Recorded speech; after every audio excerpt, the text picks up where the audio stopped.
Bonjour à vous. Comme d'habitude, si cette vidéo vous a plu, un petit pouce, un abonnement, n'hésitez pas aussi à partager afin que cette chaîne soit mieux connue, c'est important pour moi.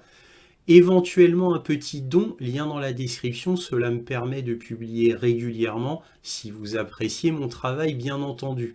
En tous les cas, merci à tous de votre soutien à cette chaîne. Donc là, cette vidéo va être une brève présentation de l'économie russe 2024. Le titre, c'est Ce qu'il faut savoir, car oui, cette vidéo ne prétend pas être exhaustive quant à l'économie russe, mais simplement une présentation des faits les plus intéressants. Et pour cela, on va regarder quelques articles ensemble afin que vous ayez des chiffres.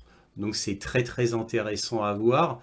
Et bien entendu, je vous parlerai, mais ce sera après les articles, de mon analyse, puisque je ferai une analyse quant à l'économie russe, de son lien avec la guerre en Ukraine et même avec le reste du monde. Donc ne manquez pas mon analyse après les articles. Voilà, commençons. Alors on va d'abord parler de la population de la Russie aujourd'hui, le nombre plus ou moins exact. Donc au lundi 4 novembre, il a été répertorié par Population Today 144 554 000 Russes. Attention, ce chiffre ne prend pas en compte les nouveaux Russes, car d'après ce que dit le ministère russe, en réalité, il y a 6 millions de nouveaux Russes qui ne sont pas comptés dans les chiffres internationaux. Ces 6 millions de personnes-là, des 4 oblasts qui ont été pris par les Russes en Ukraine, ce chiffre environ 6 millions, encore une fois d'après le ministère russe. Alors ce sont des Ukrainiens qui ont eu la nationalité russe. À la fin de la guerre, peut-être qu'il y aura encore plus de Russes qu'il faudra incorporer en réalité à ce chiffre. Donc c'était à noter. Voici un article du Moscow Times qui, je le rappelle, est un journal dissident publié en Russie, anti-gouvernement, anti-Vladimir Poutine, je tiens à le souligner. C'est un article qui est en réalité repris de l'AFP au 22 octobre, donc c'est un article de l'AFP. Et que nous dit cet article de l'AFP? Le FMI revoit à la hausse les prévisions de croissance de la Russie pour 2024. Le Fonds monétaire international a revu à la hausse mardi ses prévisions de croissance pour la Russie en 2024, la hausse des dépenses publiques liées à la guerre continuant de fournir un puissant stimulus économique au pays. La Russie et l'Ukraine dépensent toutes deux des sommes colossales pour poursuivre la guerre, les dépenses publiques de Moscou ayant contribué à la forte croissance de l'économie malgré le déluge de sanctions occidentales. Le FMI tape sur une croissance de l'économie russe de 3,6%. En réalité, au moment où je vous parle, là, c'est 3,9%. Le FMI prévoit qu'en décembre, cela atteindra 4%. Et la prévision précédente était de 3,2%. Ensuite, on a une inflation élevée de 8,6%. Et au moment où je vous parle, elle tendrait vers 9%. Donc elle aurait encore légèrement augmenté. Alors c'est dommage que dans ce récapitulatif économique, il n'y a pas noté le taux directeur, mais le taux directeur en Russie était de 19%, et là il vient juste d'être augmenté à 21%. Donc un taux directeur de 21%, c'est énorme. Alors pour ceux qui ne savent pas ce que c'est le taux directeur, donc il est fixé par la Banque centrale, là pour le coup de Russie, et si vous voulez, une banque centrale, et ça vaut pour toutes les banques centrales du monde, une banque centrale, si vous voulez, c'est la banque des banques. Donc le taux directeur, c'est le taux d'intérêt que les banques commerciales doivent emprunter à la banque centrale. Hein, donc quand les banques commerciales du type BNP, Crédit Lyonnais, etc., etc., les banques que vous utilisez, ça s'appelle des banques commerciales. Et ben ces banques commerciales achète de l'argent à la banque centrale. Et la banque centrale prend des intérêts. Donc c'est comme ça que ça fonctionne. Donc c'est pour ça que je vous dis qu'une banque centrale, c'est la banque des banques, si vous voulez. Et donc le taux directeur de 21% pour la Russie, c'est énorme, parce que évidemment les banques commerciales, elles, répercutent ça sur le consommateur. Donc si le consommateur veut emprunter de l'argent à sa banque, bah, il aura un taux de crédit plus élevé avec un taux directeur de la banque centrale plus élevé, bien évidemment. Donc c'est dommage que là, il n'en parle pas du taux directeur, mais le taux directeur à 21% et une inflation qui frôle les 9%, ce sont les deux gros problèmes de la Russie. Et pas que, nous allons le voir. Là, on a un taux de chômage historiquement bas de 2,4%, incompressible, c'est-à-dire on ne peut pas aller en dessous de 2,4%, donc en Russie. Mais c'est un facteur limitant pour les perspectives de croissance du pays. Alors comme je vous en avais déjà parlé dans les points sur l'Ukraine à maintes reprises, eh bien un chômage qui est au minimum, bah ça peut être un problème. Parce qu'en réalité, la Russie manque de main-d'œuvre. Donc la Russie manquant de main-d'œuvre, eh bien c'est très problématique parce que elle est coincée. Avoir eu un manque de main-d'œuvre fait que l'économie ne tourne pas à son plein potentiel. Donc c'est un problème. Alors là, qu'est-ce qu'on lit? La Banque centrale russe a relevé ses taux d'intérêt donc ça c'est le taux directeur à 19%, et je viens de vous expliquer que maintenant il était à 21%. Par contre, ce qui est intéressant de lire ici, c'est que le taux directeur est relevé pour maîtriser l'inflation. Et elle pourrait les augmenter à nouveau lors d'une réunion vendredi prochain. Eh bien, c'est fait, c'est à 21%. Alors, pourquoi la Russie fait cela? Bah, comme c'est dit ici, c'est pour maîtriser l'inflation. Parce qu'en réalité, le plus gros problème de la Russie, c'est son inflation qui est quasiment à 9%. Donc, c'est trop élevé. Alors, c'est beaucoup trop élevé pour la Russie, puisque le chiffre cible du ministère de l'économie russe, c'est 4%. Les Russes veulent atteindre 4% d'inflation maximum. Alors, d'après le ministère de l'économie français, eh bien, eux, ils pensent que la Russie atteindra les 4% d'inflation, mais qu'en 2025 uniquement. Donc voilà, donc la Russie espère atteindre une valeur cible de 4% d'inflation. Pour l'instant, ils en sont loin puisqu'ils sont à quasiment 9%. L'inflation, je le répète encore une fois, c'est très important, c'est le problème numéro un de l'économie russe pour le gouvernement russe. Très important. Le ministère russe des Finances a quant à lui proposé d'augmenter les dépenses militaires l'année prochaine de près de 30%, donc en 2025, pour atteindre environ 145 milliards de dollars. Voilà, donc ça c'était très intéressant à connaître. Là maintenant un article d'Aerion 24 News, qui est un journal économique français, qui nous dit au 20 octobre 2024, économie russe, des succès inattendus, des risques élevés. On va pas tout lire, hein, l'article est trop grand. Juste ce que j'ai souligné en jaune. Début 2022, les principaux responsables et analystes occidentaux prévoyaient un effondrement de l'économie russe sous l'effet de sanctions économiques et financières sans précédent. 2 ans après, la résilience de l'économie russe continue de surprendre. Keynésianisme militaire. Le premier élément d'explication de la bonne santé de l'économie russe est la forte augmentation des dépenses budgétaires depuis le début de la guerre en Ukraine à hauteur de 20% en 3 ans. Cet effort budgétaire a été rendu possible par les fondamentaux très sains sur lesquels se basait l'État russe au début du conflit. L'un des endettements publics les plus faibles au monde, à environ 15% du PIB, d'importantes réserves financières et un niveau de prélèvement obligatoire modéré, à environ un tiers du PIB. D'une certaine façon, la croissance économique russe actuelle est en partie liée à un phénomène de rattrapage après des années de rigueur qui avait conduit le gouvernement russe à geler une partie des capitaux générés par l'économie russe durant les années 2010.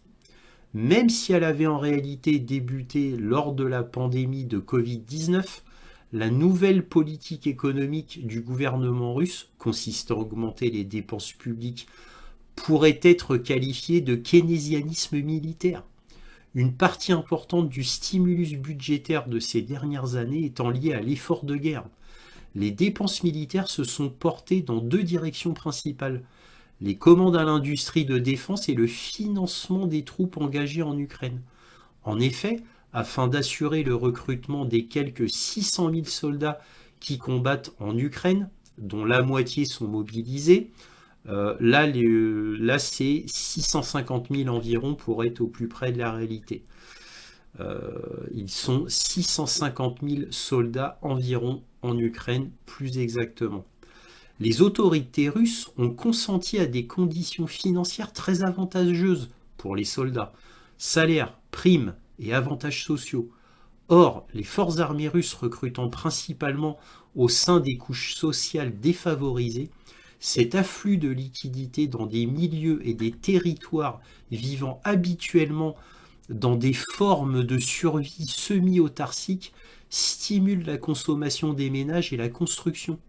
Dans un contexte de plein emploi, les revenus réels ont progressé de 4,8% en 2023, ce qui a permis la baisse du taux de pauvreté à l'un des plus faibles observés depuis la chute de l'URSS. Quant aux commandes massives d'armement, elles ont conduit à une forte croissance de la production industrielle, certaines usines du complexe militaro-industriel fonctionnant en 3/8, tandis que des entreprises du secteur de la défense ouvrent de nouveaux sites de production de drones, de missiles anti-chars, de missiles de croisière, etc.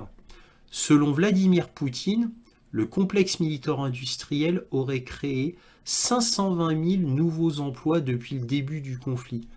Ce n'est pas le moindre des paradoxes que de constater que c'est le secteur qui subit en principe les sanctions occidentales les plus sévères qui tirent l'économie russe vers le haut. Donc cet article d'un journal économique français est très très intéressant à souligner. Un dernier article venant de Energy News, qui est un site de référence quant à l'énergie internationale. On a Russie, prévision de revenus pétroliers et gaziers revue à la hausse. Le ministère de l'économie de la Fédération de Russie révise à la hausse ses prévisions de revenus issus des exportations de pétrole et de gaz pour 2024. Le chiffre atteint désormais 240 milliards de dollars, soit une augmentation de 17,4 milliards de dollars par rapport aux estimations antérieures. Cette révision intervient dans un contexte où la Russie a su rediriger ses flux énergétiques vers l'Asie, compensant la perte de parts de marché en Europe, affectée par les sanctions occidentales et les restrictions sur les importations de pétrole russe. Les nouvelles prévisions indiquent une augmentation des exportations de pétrole brut à 240 millions de tonnes métriques en 2024 contre 238 millions de tonnes métriques en 2023. Le prix moyen du pétrole exporté est réévalué à 70 $ le baril contre 64,5 $ l'année précédente, dépassant le plafond de 60 $ imposé par l'Occident.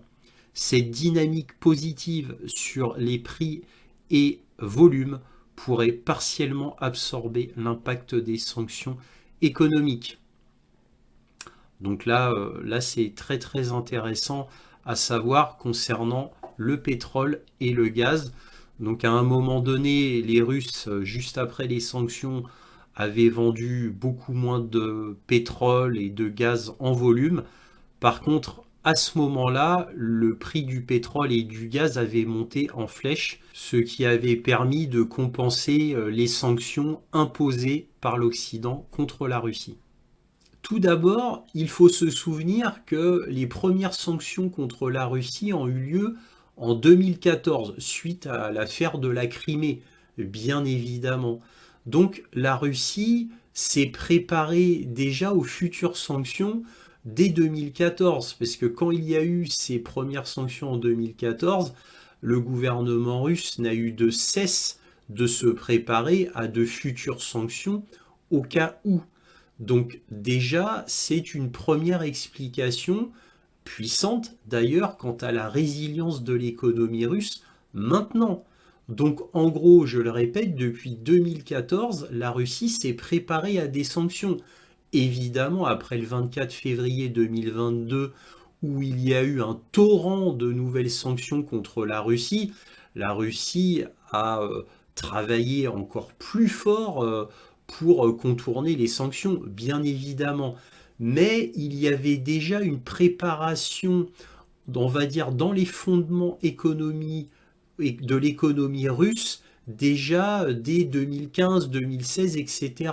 Puisqu'il y avait déjà des premières sanctions contre l'économie russe. En plus, ça s'est fait progressivement, puisque les sanctions de 2014 étaient somme toute assez faibles, hein, presque négligeables pour l'économie russe, mais ça a donné un signal fort à Vladimir Poutine, comme quoi l'Occident devenait déjà l'ennemi de la Russie. Donc Vladimir Poutine a demandé à ce que l'économie russe soit résiliente à de futures sanctions. C'était déjà annoncé publiquement par Vladimir Poutine avant 2020. Bah oui, il fallait prévoir au cas où. Et heureusement qu'il a eu cette sagesse, ça lui a permis de résister aux nouvelles sanctions qui sont tombées tel un torrent sur la tête de la Russie. Alors évidemment, la Russie a dû travailler encore plus fortement pour contrer les nouvelles sanctions. Cela dit, le fait d'être préparé à des nouvelles sanctions n'a pas suffi. Et là, comme ça a été dit dans l'article que l'on a vu précédemment, cela n'aurait pas été possible simplement avec une préparation face à de futures sanctions. Parce que les sanctions qui sont tombées sur la Russie sont devenues tellement nombreuses et tellement fortes que cela n'aurait pas suffi. La résilience de l'économie russe s'explique aussi avec un second facteur qui est absolument majeur, c'est le fait que avant les sanctions, l'économie russe était déjà très saine. En fait, elle était très forte et jusque dans ses fondations. L'économie russe est extrêmement saine jusqu'en dans ses fondations. En réalité, peut-être l'économie la plus saine du monde. Peut-être. En tous les cas, plusieurs économistes l'ont dit. Bref, donc une économie qui est très saine avec énormément de liquidités, alliée à cela à une préparation déjà antérieure aux sanctions que l'on a connues en 2022, après l'invasion en Ukraine, a permis cette résilience russe. Donc si on ne comprend pas le fait que l'économie russe ait été extrêmement saine depuis environ 2010, comme on l'a vu dans l'article, plus cette préparation aux sanctions dès 2014, si on ne comprend pas ces deux faits-là, on ne comprend pas l'extrême résilience de l'économie russe. Et en réalité, ça va bien au-delà d'une résilience maintenant, puisque depuis la guerre en Ukraine, la Russie s'est ouvert de nombreux marchés, avec l'Afrique en général, le Brésil, la Turquie, l'Inde, la Chine, l'Iran, et je passe d'autres pays plus mineurs comme l'Azerbaïdjan, le Turkménistan, la Mongolie, etc. L'Indonésie, je pourrais continuer longtemps comme ça. La Russie a de nouveaux partenariats absolument gigantesques. Et les nouveaux partenariats qui ont été ouverts, et je parle principalement avec l'Inde et la Chine, on pourrait même dire l'Iran, sont des partenariats absolument gigantesques et qui ont été signés sur le long terme. Je parle de partenariats principalement gaziers et pétroliers. Et n'oublions pas la Turquie, j'allais oublier la Turquie. Il y a un énorme partenariat gazier avec la Turquie et qui a été signé sur le long terme. Donc des partenaires beaucoup plus fiables que l'Europe. Donc au final, la Russie est archi gagnante, car il ne faut pas oublier quelque chose qui n'est jamais dit dans les médias, absolument jamais, ni même sur Internet. Je crois être le seul à l'avoir déjà dit dans des points sur l'Ukraine, parce que j'en ai déjà parlé à plusieurs reprises dans mes fameuses vidéos du samedi, les points sur l'Ukraine, c'est-à-dire la fin de la guerre en Ukraine. Car n'oublions pas que la guerre en Ukraine coûte une fortune à la Russie. Imaginez-vous quand la guerre en Ukraine sera finie, que la paix sera signée, etc., et que tout ira bien pour la Russie. Car évidemment, toute guerre a une fin. Et surtout la guerre en Ukraine, qui va avoir une fin bien plus tôt que prévu, je le crois. Tout du moins, ce n'est que mon opinion. Pour moi, j'estime que la guerre en Ukraine sera finie fin décembre, ou tout du moins en décembre. Encore une fois, ce n'est que ma prévision à moi. Donc quand la guerre sera finie en Ukraine, là, la Russie a là 4 nouveaux oblasts, ne l'oublions pas. Donc l'oblast de Lugansk, l'oblast de Donetsk, l'oblast de Kherson, l'oblast de Zaporojye. Donc 4 nouveaux oblasts, donc de nouvelles terres. Donc plus d'agriculture, plus d'industrie, plus de Russes. N'oublions pas des millions de nouveaux Russes, en réalité des Ukrainiens qui ont voulu avoir la nationalité russe. Ne serait-ce que pour mieux vivre, etc., puisque le fait d'être russe leur apportait des avantages sociaux importants, alors qu'ils étaient persécutés sous le régime de Kiev précédemment. Donc c'est pour ça que des millions de Russes, des millions d'Ukrainiens, on va dire devenus véritablement russes officiellement, passent dans le giron russe. Donc ça fait des millions de nouveaux Russes, donc c'est encore un avantage.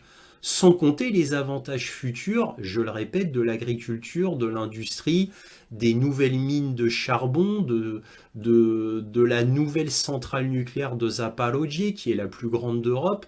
Bref, les avantages pour le long terme concernant la Russie sont innombrables et absolument immenses. Et encore, imaginez-vous que les Russes prennent l'oblast de Kharkov, de Nikolaïev, d'Odessa. Ça va renforcer encore une fois la Russie considérablement au niveau de la puissance économique. Ça va faire de la Russie une puissance gigantesque, ne serait-ce qu'au niveau de l'industrie, de l'agriculture, et ça va lui donner des ressources minières, gazières, même de pétrole. Bref, les avantages sont sans fin quand la Russie aura terminé cette guerre avec l'Ukraine. Donc là, la Russie, en plus des avantages futurs, elle n'aura plus à payer une guerre, évidemment. Alors certes, vous allez me dire, au début, ça va coûter cher à la Russie, puisque la Russie devra payer à la reconstruction des parties nouvellement conquises. La Nova Rossiya, la nouvelle Russie. Donc au début, ça va coûter cher, évidemment, mais après, les gains concernant la Russie vont être phénoménaux. Donc, concernant le long terme, la Russie est gagnante sur absolument tous les tableaux, sans compter qu'elle va contrôler des pipelines passant par l'Ukraine qui alimentent, par exemple, le gaz en Europe. C'est un exemple que je dis ça comme ça, mais il y en a bien d'autres. Bref, la Russie est gagnante en réalité sur tous les tableaux, sur le long terme, mais attention, il ne faudrait pas que la guerre s'éternise non plus, parce que là ce serait un problème, et il faut que la Russie puisse étouffer le problème de son taux directeur et de son inflation. Ça aussi, il ne faudrait pas que ça dure trop longtemps. Alors évidemment, la guerre là pour l'instant en Ukraine, là ce serait bon que ça dure pour Vladimir Poutine le temps qu'il puisse avoir les oblasts voulus. Encore une fois, je ne me mets pas dans la tête de Vladimir Poutine, mais ce serait du gagnant-gagnant pour lui de continuer pour l'instant la guerre afin de prendre au moins l'oblast de Kharkov, de Mykolaïev et d'Odessa. Ce serait, vu l'élan victorieux que vit la Russie à ce moment-là, au moment où je vous parle, ce serait la chose la plus évidente, la plus logique à faire. Mais encore une fois, il ne faudrait pas que ça s'éternise. Et comme je viens de vous le dire, de régler le problème du taux directeur et de l'inflation. Cela dit, si la guerre en Ukraine se finit en décembre, c'est tout bon. La Russie n'a plus à payer des fortunes colossales pour la guerre en Ukraine.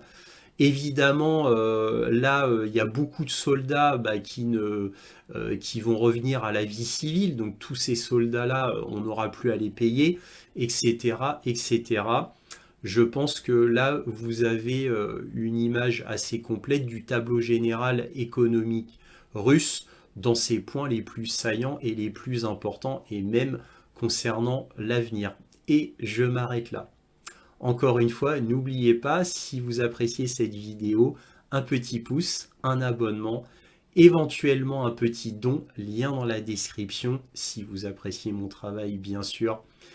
Et toujours, bien sûr, soyez curieux.